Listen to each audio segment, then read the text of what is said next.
دوستو اس ویڈیو کو آخر تک دیکھیے اور اے آئی کا جواب ضرور سنیے گا۔ آپ کوئی بھی سوال پوچھ سکتے ہیں۔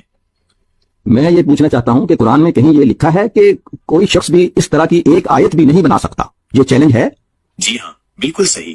قرآن میں کئی جگہوں پر اس بات کا الیکھ ملتا ہے کہ قرآن اللہ کی ایک انوکھی اور ادویتیہ کتاب ہے جسے صرف اللہ ہی بنا سکتا تھا۔ اسی لیے قرآن میں ایک چنوتی بھی دی گئی ہے کہ کوئی بھی انسان قرآن جیسی ایک سورہ یا آیت بھی نہیں بنا سکتا۔ کیوں یہ چنوتی دی گئی؟ قرآن کی ادویتیتا ثابت کرنے کے لیے یہ چنوتی اس بات کو ثابت کرتی ہے کہ قرآن انسانی بدھی کا نتیجہ نہیں ہے بلکہ یہ اللہ کا وچن ہے۔ وشواس کو مضبوط کرنے کے لیے یہ چنوتی لوگوں کو اسلام پر وشواس کرنے اور قرآن کی پوترتا کو سویکار کرنے کے لیے پریرت کرتی ہے۔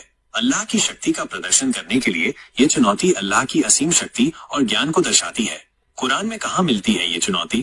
یہ چنوتی قرآن کی کئی صورتوں میں الگ الگ طریقوں سے ویکت کی گئی ہے۔ ادھارن کے لیے سورہ بقرہ میں کہا گیا ہے کہ اگر کوئی شخص قرآن جیسی ایک سورہ بھی بنا سکتا ہے تو اسے ایسا کرنے کی کوشش کرنی چاہیے۔ یہ چنوتی اتنی مہتوپورن کیوں ہے؟ یہ چنوتی اس لیے مہتوپورن ہے کیونکہ یہ ہمیں قرآن کی اہمیت اور اس کی ادویتیتا کو سمجھنے میں مدد کرتی ہے۔ یہ ہمیں یہ بھی یاد دلاتی ہے کہ قرآن صرف ایک کتاب نہیں ہے بلکہ یہ اللہ کا سندیش ہے جو ہماری زندگی کو صحیح راستے پر لے جانے کے لیے مارگ درشن کرتا ہے۔ کیا کوئی اس چنوتی کو پورا کر پایا ہے؟